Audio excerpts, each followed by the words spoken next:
Oke, Assalamualaikum warahmatullahi wabarakatuh. Hari ini kita akan belajar tentang mengapa kita belajar pengetahuan bahan, mengapa kita belajar material. We study materials. Mengapa kita belajar mata kuliah pengetahuan bahan, khususnya bagi kita sebagai seorang calon sarjana teknik industri. Why do we study materials? Nah, ilmuwan terapan atau applied scientist itu ya biasanya bekerja di laboratorium, dan apakah dia seorang engineer seperti nanti Anda kalau udah lulus ya insya Allah. Nah, para ilmuwan terapan dan insinyur akan selalu dihadapkan terhadap masalah desain. Jadi masalah desain. Nah, kalau masalah desain ini sangat berhubungan dengan material.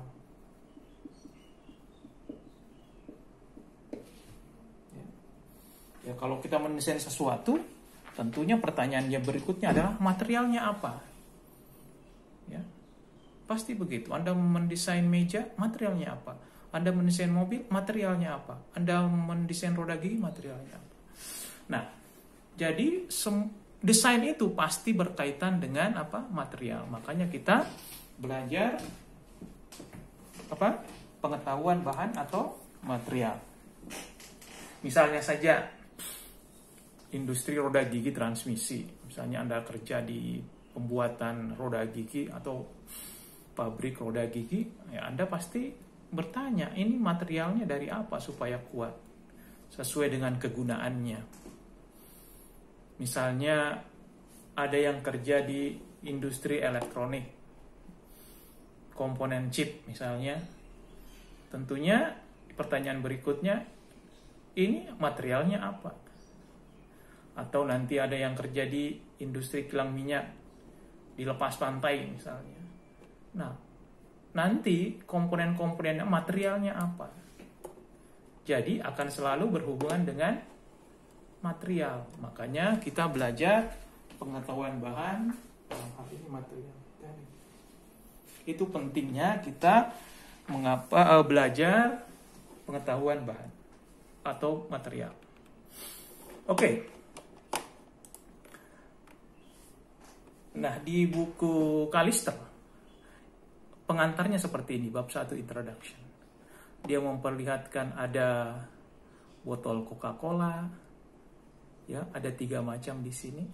Ada yang terbuat dari aluminium, metal, ada yang dari botol kaca, dan ada yang dari plastik. Makanya kita mau mengklasifikasi. Jadi ini materi pertama, bagaimana mengklasifikasi atau membagi-bagi material. Nah, dari contoh kemasan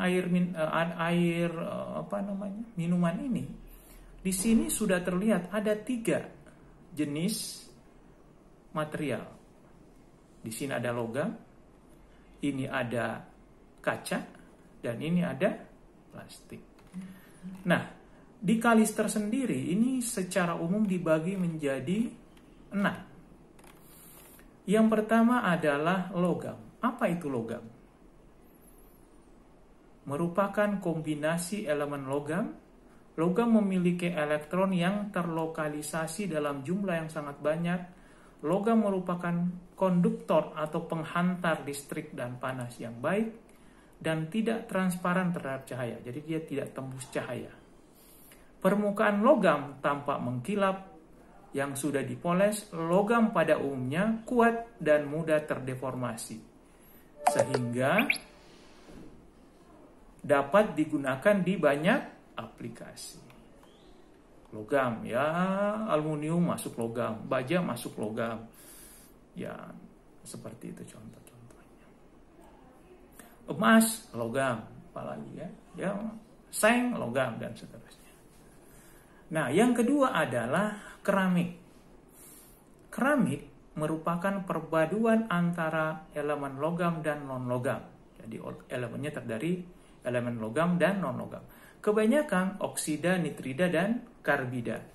Bahan-bahan yang termasuk keramik adalah clay material, semen, dan kaca. Jadi kaca termasuk keramik. Keramik bukan penghantar listrik yang bagus. Jadi jangan Anda buat misalnya wajan penggorengan dari keramik, nggak akan matang karena dia bukan penghantar listrik yang bagus. Kalau Anda mau buat penggorengan ya pakai logam karena dia penghantar panas yang bagus. Terus kemudian keramik bukan penghantar listrik dan panas yang baik. Dan sifatnya lebih kuat terhadap suhu tinggi, sifat mekanisnya keras dan rapuh. Contohnya adalah semen, kaca, dan clay mineral. Ya. Berikutnya adalah polimer. Polimer polimer dikenal sebagai material plastik dan karet. Jadi tadi contoh ini karet, plastik, ini termasuk polimer. Karet juga. Jadi polimer itu dikenal sebagai material plastik dan karet. Itu termasuk polimer. Polimer merupakan perpaduan antara karbon, hidrogen, dan elemen non-logam lain yang diolah secara kimia sehingga memiliki struktur molekul yang sangat banyak. Polimer memiliki ketahanan yang rendah dan umumnya lentur. Jadi kalau kita mau mendesain atau membuat peralatan yang lentur, gunakan polimer.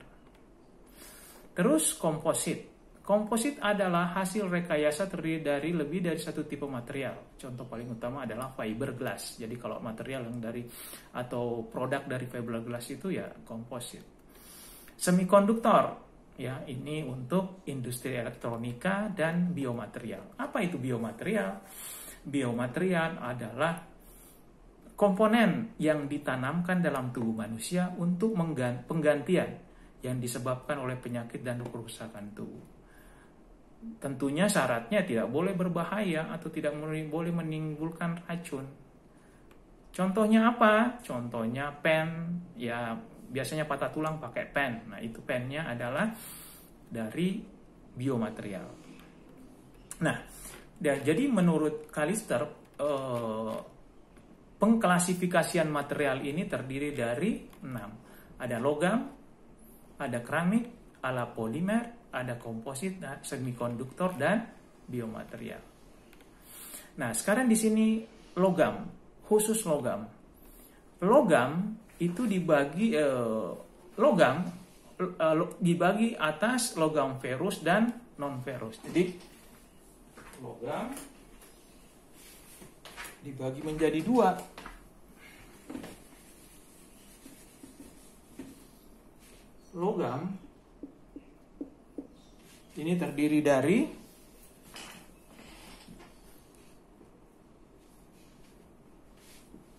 ferus dan non ferus. Ferus dan non ferus.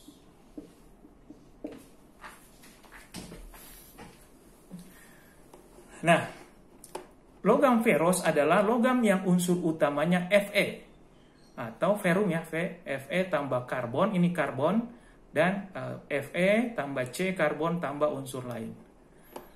Logam non ferus unsur utamanya selain Fe. Jadi rumusnya jadi selain Fe, Al, Mg, Cooper.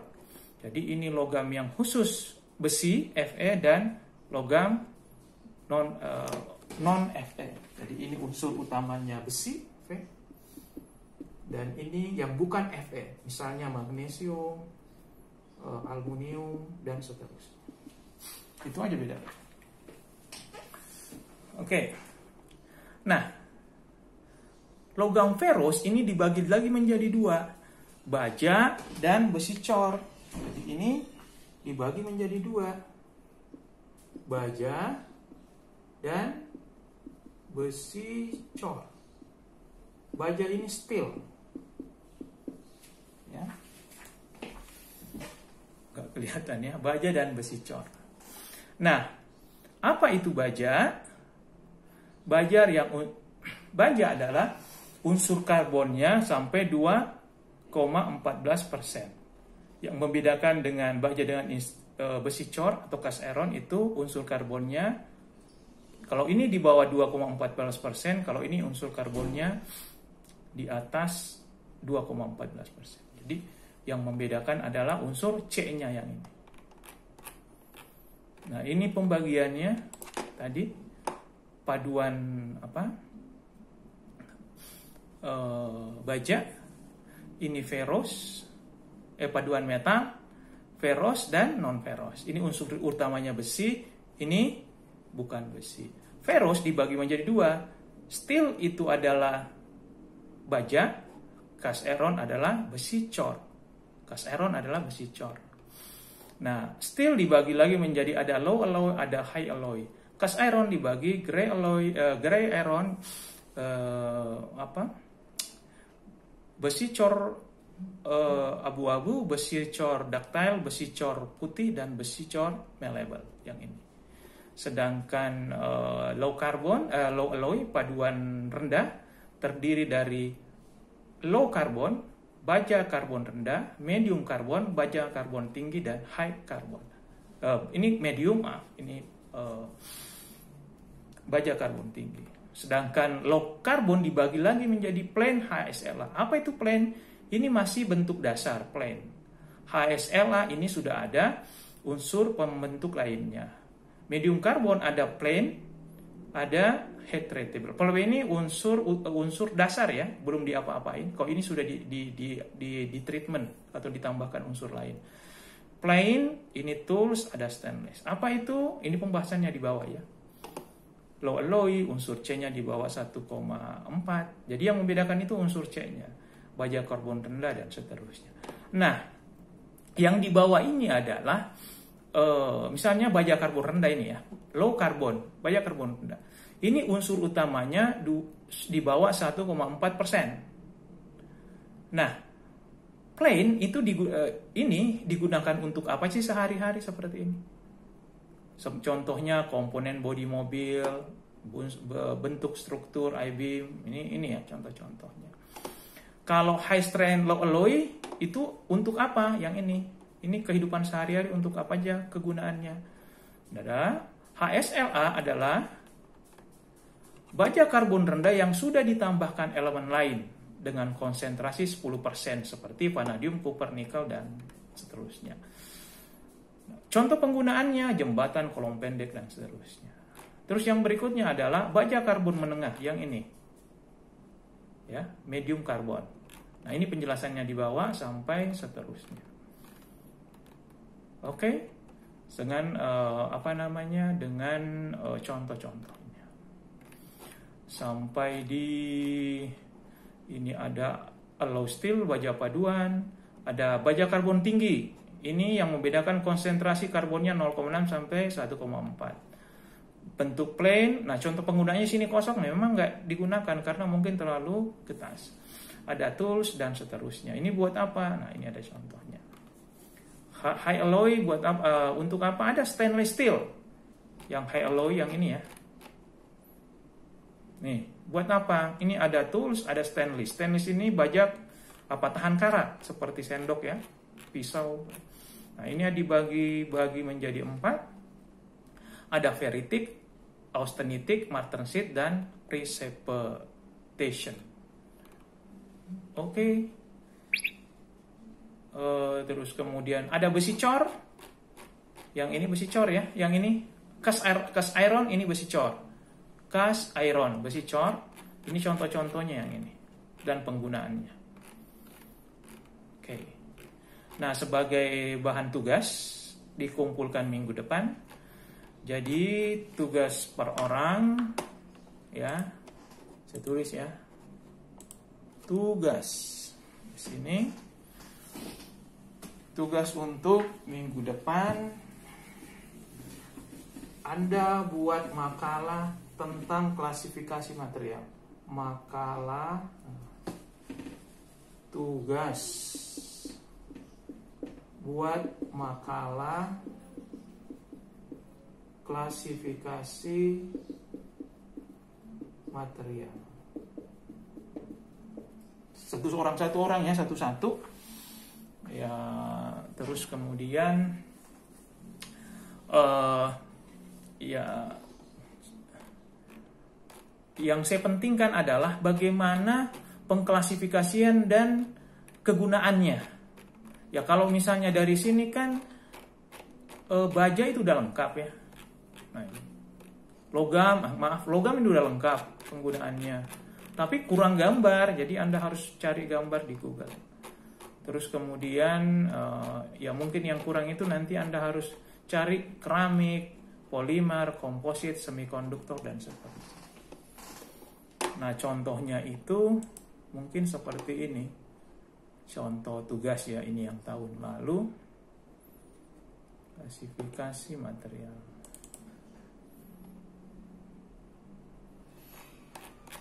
Nah, ada kata pengantarnya, ada daftar isi, ada pendahuluan, ya. Nah, ada contoh-contohnya nanti ya. Nah, ini ada gambar-gambarnya. Ini misalnya apa nih ya? Oh, ini ada contoh-contoh. Ini contoh-contoh. Oke, jadi itu saja kuliah dan tugas. Jadi tugas dikumpulkan minggu depan. Anda harus buat makalah tentang pengklasifikasian material yang 6 itu tadi. Kalau logam kan sudah banyak contohnya di dalam sini, tapi gambarnya yang perlu Anda tambahkan. Yang lain nanti dilengkapi, misalnya material, komposit, biomaterial dan seterusnya. Mungkin itu saja kuliah hari ini. Billahi taufiq wal hidayah. Wassalamualaikum warahmatullahi wabarakatuh.